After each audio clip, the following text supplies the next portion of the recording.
Come join Libby and Molly, the ladies of Consignment Chats, as we talk about all things consignment. Hey, y'all. Welcome to Consignment Chats, episode 49. 49, Libby. 49. Wow. Oh my God. It's surpassed my age at this point. This is exciting. Well, I can't say the same, but we'll go with yours.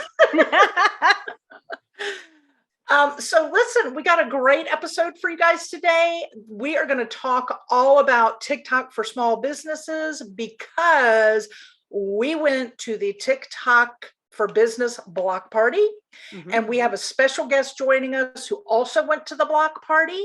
And she is going to join us so that we can kind of break it down, talk about what we've done, what we want to do, and some good things that we learned so we can share it all with you. So if you wanted to learn anything about TikTok or know anything about TikTok or know anything you can add about TikTok, put that in the comments. I'm going to start with this, Libby.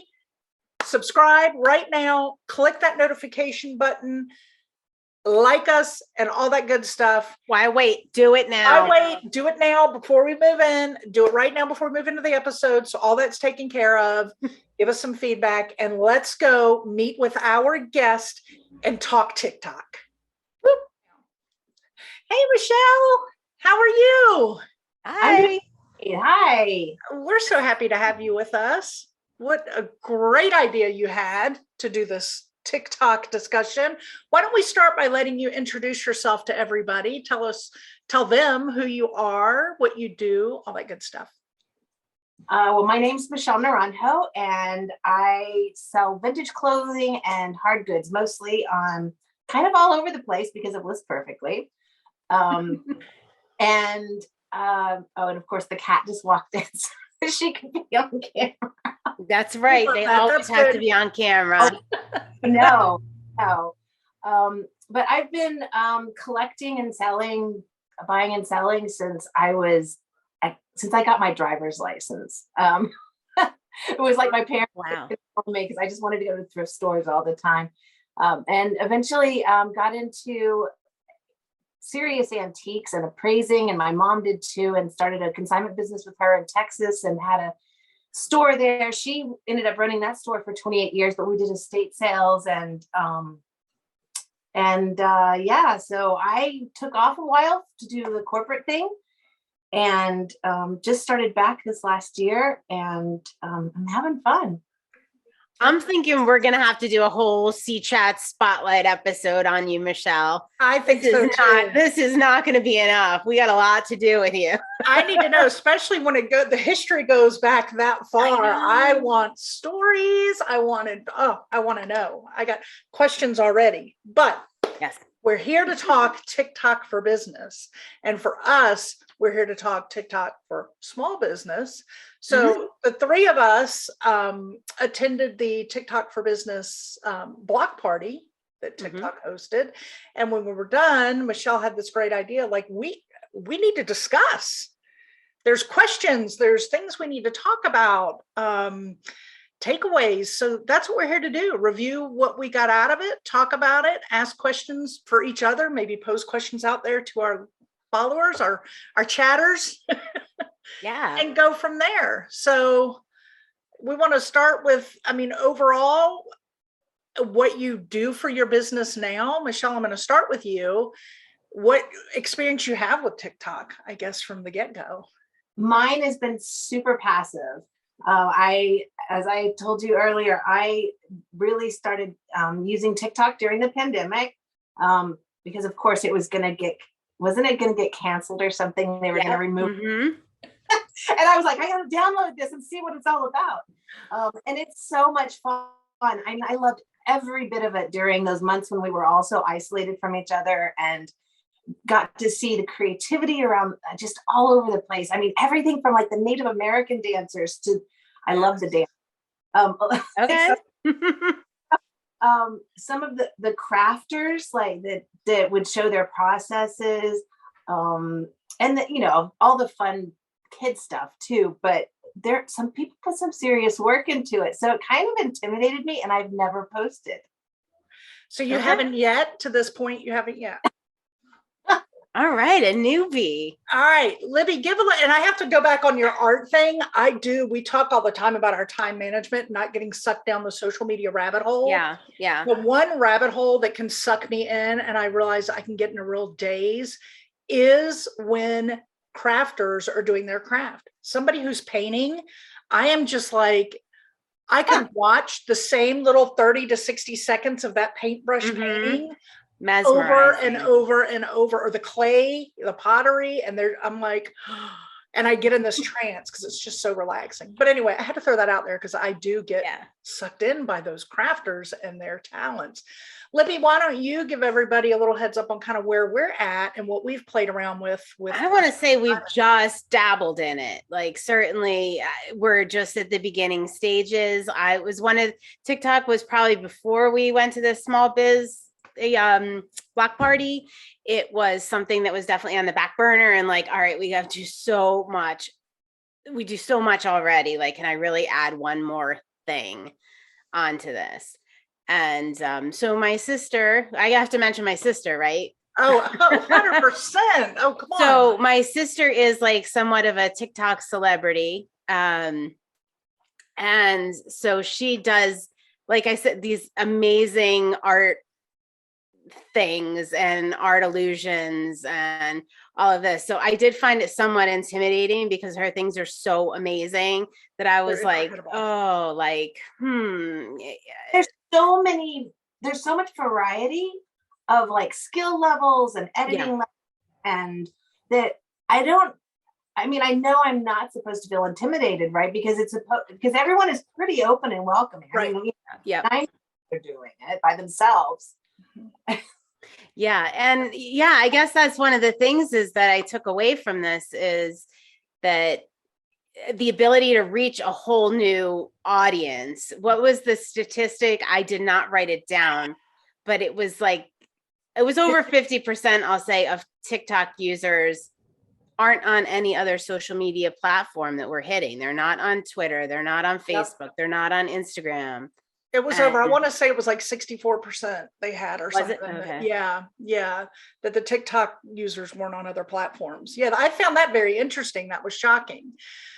But as I learned more, I realized it's the demographics. I mean, TikTok is really that 18 to 24-year-old demographic. But I do think because small businesses are getting more involved, that is changing some, but it is still, and it's equally, I find, and I saw this statistically too, it is more female than male, but there are a large amount of male interactors and on TikTok.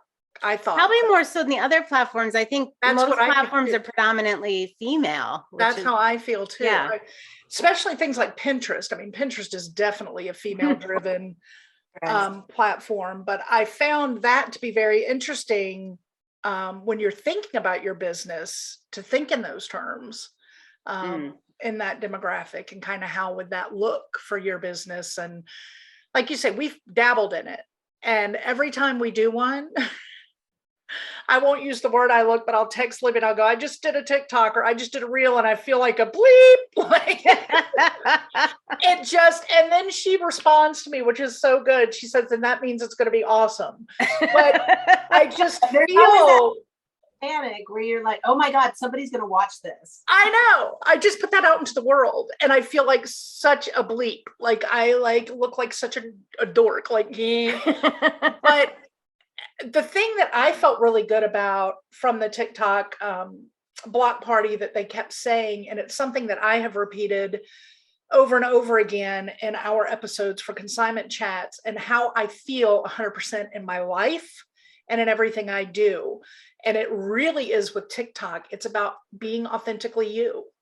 And that is what drives that generation to TikTok more than the others. You know, if you look at Instagram has a whole lot of, it's the pretty perfect pictures, it's the filters, it's the everything's got to look just so, it's got to be beautiful to be presented, and it's a lot of direct selling from businesses. It's a lot of direct selling.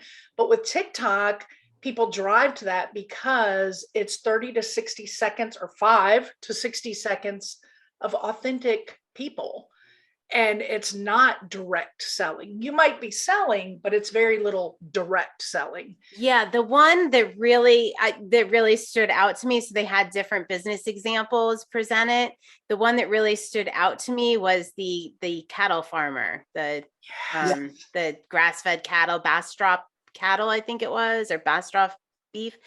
And nothing they were doing was necessarily entertaining. They were just being themselves and showing what they do. And they had this insane response. Even Molly, who, funny enough, is a vegan, was like, vegan. Oh yeah, I would totally.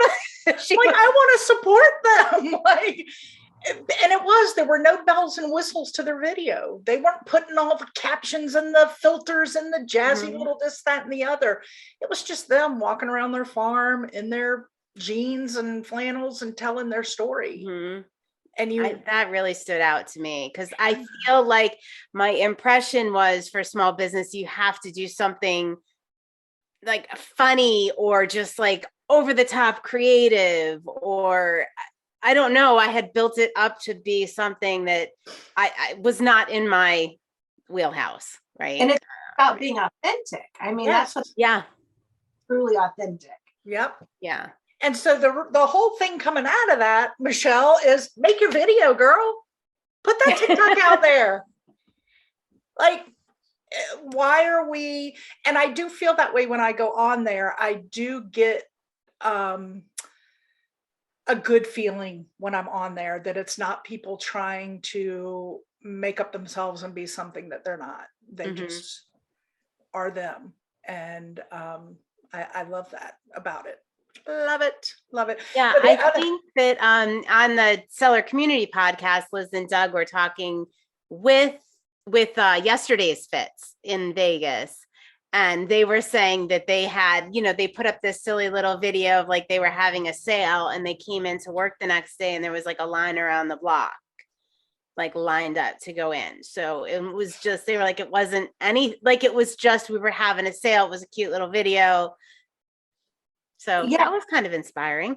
It's a branding exercise, right? Because it's just getting people to sort of be aware of what you do, who you are, and, build that brand instead of sell directly to people, because nobody showed up to yesterday's fits because they knew exactly what was going to be for sale. Oh, that's a really good point. Yeah, that's a really good point. I hadn't really thought about it like that. Yeah. But I think like you think about it, like I'm thinking, Michelle, with your business and even some of the history of how you started your business, and just that little bit that you gave us in the beginning of this, have us now wanting you back as a full-on like business spotlight.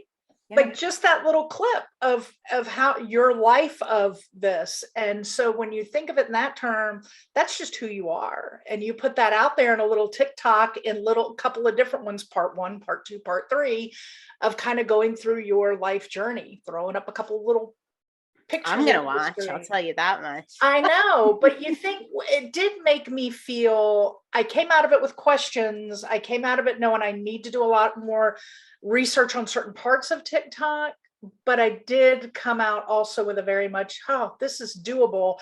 And I'm putting too much thought into the process. Yeah. I mean, the women in North Carolina that they were clothing sellers, and I'm sorry, I forget their names, but the sisters. Yeah. Yeah. They were called something sisters, I think. Yeah, it was. And I know we follow them, but they were saying like in the beginning, they were just so busy. And I think most of us can probably identify with that, like just spreading ourselves too thin, that all they did was take their Instagram reels and put them on TikTok. And the TikTok people kind of said, well, it's better just to get started. Like just put something up there, see how people respond.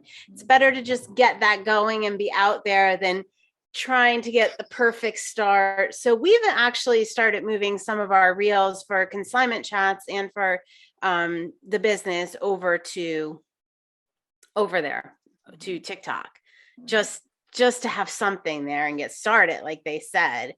And it's not perfect and it doesn't work as perfectly on TikTok because it was made for reels, but it's something and it's there.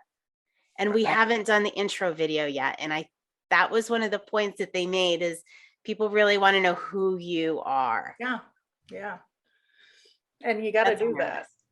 You got to do that. The other thing that I loved, and it's something that we've been doing in Consignment and in consignment chats, is community. And that was the other thing I really loved about TikTok and felt like it totally goes with our mission of both businesses that we are in, Libby.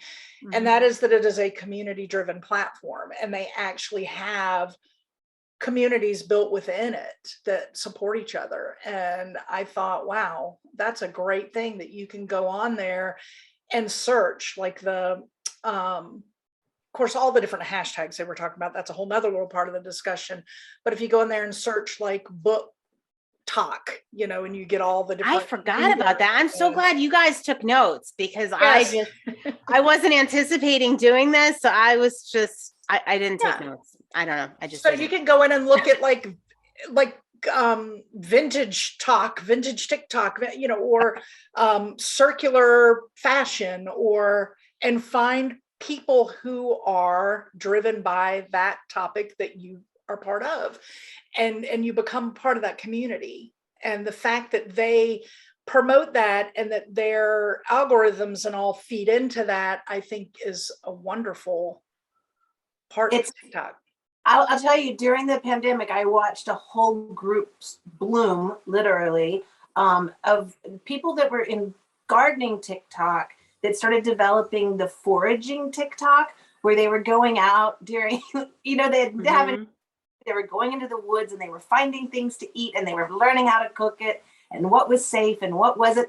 And this whole community bloomed just because of TikTok. So are you foraging? I need to know now. Are you a forager? I've never gone any more past the fiddle ferns. It's fascinating. My sister actually, her in-laws are Persian, and she always has said, going on a hike with them is like going out for a snack. It's like a sampling tour. Like no matter where they're hiking or where they're going, like, her mother-in-law knows all this, and they're tasting this and that. And I just always got a kick out of that. It's like Bear Grylls. Yeah. You can eat this. I would love to learn more about mushrooms, because we end up with several back in the wooded part of our backyard, and I'm just so petrified that I'm going to get the wrong one. Like, so petrified. That's dangerous. Or you could die. Yeah. I mean, that's probably not a good place to start foraging.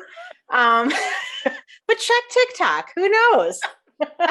Who knows what you'll find? Oh Lord! So you can do your vintage resale, and then you can go over and you can forage for mushrooms. All in the same 10 minutes. Yes. At the cottage core. Yeah. Yes, definitely. Love it. I want to bring up the hashtag part too, and then go to any other questions that we have, because I did want to make sure we talked about the 1,000 different communities in TikTok, because I think that's just a very, very cool thing. Mm-hmm. But I want to talk about the hashtags, which we know hashtags are important on Instagram, but how important they are on TikTok. And remember, they talked about the what was it? Hashtag. Well, there's the small business hashtag, which they said gets a lot of views. But it was 52% of people that do hashtag searches search for small business. That blew me away. Yeah, that was absolutely. That's amazing. I mean, I hate to say it, but that would never be something I would search for on TikTok. Right? It just. Yeah, I don't know. That was surprising. The other one, I just got it. The other one that got me was the TikTok made me buy it.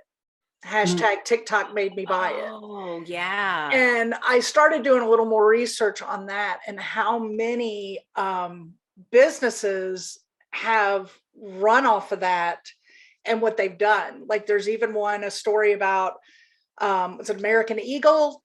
Somebody did one with a pair of leggings, and they sold out of that legging the next day. and it was gone, like completely gone. And somebody else did one in one of the old vintage, like I say vintage, brown Gap hoodies that has the old school Gap. Yeah. They don't make anymore. They haven't made it for like 12 years. And this girl just happened to have it and wore it in a TikTok. And the next thing you know, that became all the rage, was this hoodie that people kept trying, like they were digging up theirs and trying to find it places. That to me, and everybody was hashtagging TikTok made me buy it. TikTok made me buy it. Well, I can tell you, like my kids, oh my gosh, I can't tell you how much stuff they bought because they saw it on TikTok. Yeah. They're always sending me stuff like, oh, check this out. I think the latest thing was some s'mores maker Emma has at the sorority house. And oh my gosh. Yeah. She's like, yeah, I had to get it. I saw it on TikTok. Wow. The other day, the 9-year-old said, I have 350 followers on TikTok. And by the way, so everybody understands how TikTok works for kids. If you don't have a phone number, you can't get messages or anything like that. So okay. A lot of younger kids that are they're mostly are viewers, but Mm-hmm. A lot of people are like, oh, little children on social media can be scary, but yeah. That's why.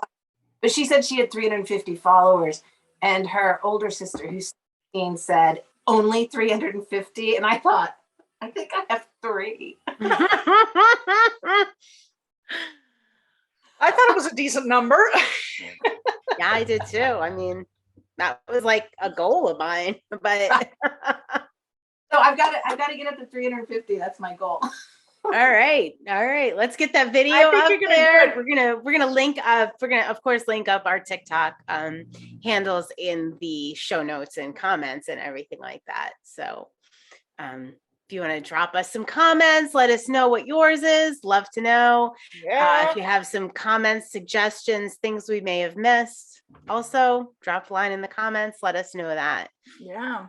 Any other things that stood out that you want to discuss, that Michelle, that you came up with? Or I want to say, I feel like the reseller community is super supportive, and it's fantastic on Facebook. There's so many Facebook groups that are great, and just met some great people. That's how I met Libby initially. Even though we live like a mile apart, yes, we actually met on a reselling group on Facebook, and we probably would never have crossed paths otherwise. That's absolutely. Like Instagram's the same way. It's like when you're in that reseller Instagram community, you get lots of reseller love. And almost, I don't know if my cats are fighting out there. It almost like the TikTok is like that step beyond, where it's like the reseller community following each other, but then everyone else is playing along too. Does that make sense? Yeah, that's such an interesting take. It's not like just insular. Yeah. Because otherwise I feel like I'm belly button gazing. If all I'm doing is going like, look what I sold, and you go, look what I sold. What is that called? Belly button? I don't know. I never heard that. What is? I don't know what I'll that show is. you yours if you show me mine. I'll show you mine if you show me yours. Button gazing. What? I love it. Wait, this has got to be a TikTok. I mean, can you make a TikTok explaining what that is, please? And there you go. There you go. Belly button gazing TikTok. I can't wait. Wait. Well, that term, I used to work in the automotive industry as a journalist, and I was the editor-in-chief of a large retail website, and we would go to we'd spend all this money to go to these automotive shows, in New York and Chicago, Los Angeles, Detroit, you name it. And we would take all these of our journalists, our photographers, our videographers, and we would spend all this money to fly there and stay in hotels. And then the only people that really read those reviews or those articles from car shows are just enthusiasts, and they don't buy cars. Oh. So it became this thing of like, we're just belly button gazing, like, look at us. Right. I love this so much. One thing we all agree on is we're glad we went to the block party, correct? We came out feeling inspired, right? Yeah, I feel like there's a whole audience that I disregard it. and I'm We excited need to figure out how to tap into these TikTokers, these Yeah, you tickers know what and I do stuff. want to mention is that you can supposedly sell on TikTok through Shopify and link that up. Mhm. We signed up for the beta program with Shopify. It just doesn't work. Point blank, it just doesn't work yet. I don't know if anybody else has had luck out there. We're one of the only people I know that signed up, and it just hasn't worked. But I think that probably that's not the route we want to go anyway. I don't think it's about direct selling. I don't think it's about them clicking on a link to buy something at this point.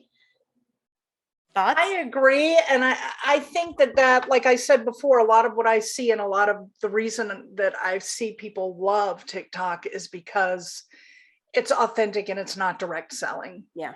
And I think there are ways to get your product out there through TikTok without direct selling.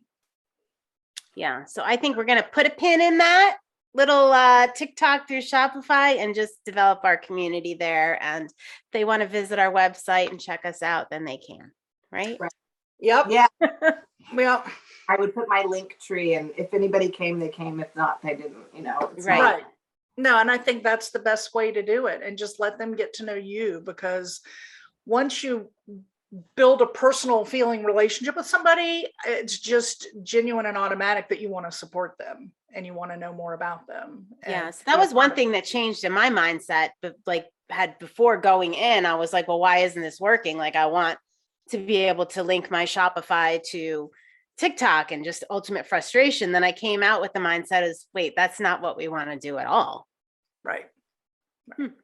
I mean, I will say, I was on Etsy and I was researching something, and I saw a comparable, and I clicked on it, and then I went to the store, the Etsy store for this woman, and I saw something else I liked, and then I clicked on that, and I was reading the description, and she actually said her TikTok name in her Etsy description, and I went to her TikTok because I wanted to see what she does. I mean, it was like a popular thing for me, and it started. Yeah, I didn't think about that way. That's a good idea. That's wonderful. And I don't know that we can do that in every platform. Right. Some of them are going to be super weird, but I don't know if you just put the at symbol, which is my I always. Oh, cute. Big ol' at symbol. Put that in your TikTok handle, and if it won't ding you for linking off platform, I don't know. Maybe. Yep. Maybe. All right. I have a couple of quick suggestions to end this up with for anybody who's watching this and thinking, okay, I don't have a TikTok. Maybe should I get into this? What do I want to do? And you ladies feel free to add in. I just kind of was brainstorming on my social media end.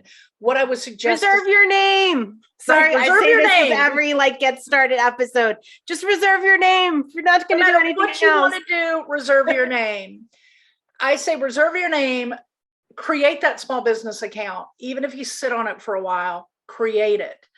Then I think the next best step would be to go in and find and follow like businesses so that you can see and learn from what they're doing, get inspiration. Go to the search area and look for communities, like we talked about before, all of the hundreds of communities that TikTok has, and find communities that are in line with what you do and what you believe in and parts of your mission that are part of who you are. Find those, and then you start building your following that way. Authenticity. All right, that was fun, right? Like so much fun. I'm totally into this whole TikTok thing now. I am so excited. Wait to see what you're gonna do next. Because nobody likes putting themselves out there like a bleep more than I do.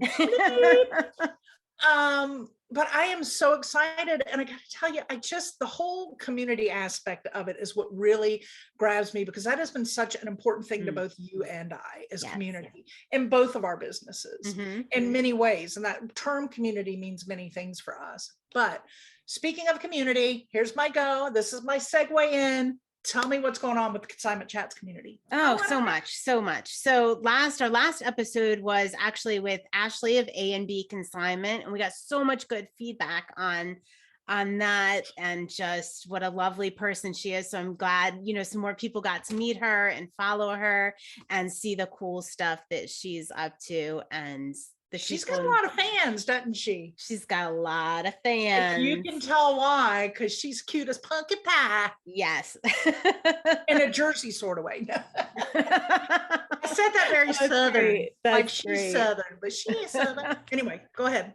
Yeah. But what I really wanted to talk about this week is, since we were into community, we've been doing some work this week, and I'm going to refer back to our episode, and I'm going to link it up, about giving back or giving, and charity, and how you use that in your consignment business. And I'm going to talk a little bit about that in the community this week as well. Molly and I have been going really hard redeveloping our charitable program. And we had a very strong one when we had a brick and mortar, and we're transitioning to that online. And it's been a couple years. We've been kind of struggling to figure out what that was going to look like. Right. And I think we kind of figured it out. I think we got it, kids. So we're going to be asking some questions in the community about, how some of our consignment sellers are nonprofits themselves. Other ones just incorporate that into their business. And there's all sorts of different ways that our community does that and structures it. And we're going to share some of the things that we've been working on and that we find are working for us as well. So excited. So excited. So I'm excited to add to that episode about charity and giving back. Yeah, we'll have that because we'll be doing our first one, and then we can see how it goes and talk about all the ins and outs and what worked and all that good stuff. I think that's wonderful. That's wonderful. And it is fun to see. I'm sorry, one more thing, but it is so fun to see. I love when we talk about this sort of thing in the community, because it always surprises me how much charitable work people are doing that you never even know until you ask. So it kind of restores my faith in humanity, when we run these events, but also when we talk about it in the community. There are so many people doing such amazing things, and I can't wait to hear about it. I know, it just warms your heart, doesn't it? Yeah, it really does. It does. I love it. Love it, love it, love it. All right, y'all, before we sign off, if you didn't do it in the intro, because yes, I did remember to say it in the intro, make sure that you subscribe and like and click the bell for notifications on YouTube, Apple Podcast, or whatever podcast. What about our podcast, folks? Whatever you can head on over to Apple and leave us a review. Yeah, leave us a review. We like a review. We like to read reviews here. Shout out your business if you got one that you want shouted out. Just saying. Anyway, good stuff. Looking forward to a great week. Until next time, Libby. All right. Oh, do you have your mug? No, I don't. I have my unsweet iced tea in a Burger King cup. Cheers. All right. Cheers. Thanks for joining Libby and Molly, the ladies of Consignment Chats. To find out more and keep chatting, find Consignment Chats on YouTube, Facebook, Instagram, and podcast. As always, you can find all of this information at consignmentchats.com. Thanks for joining us.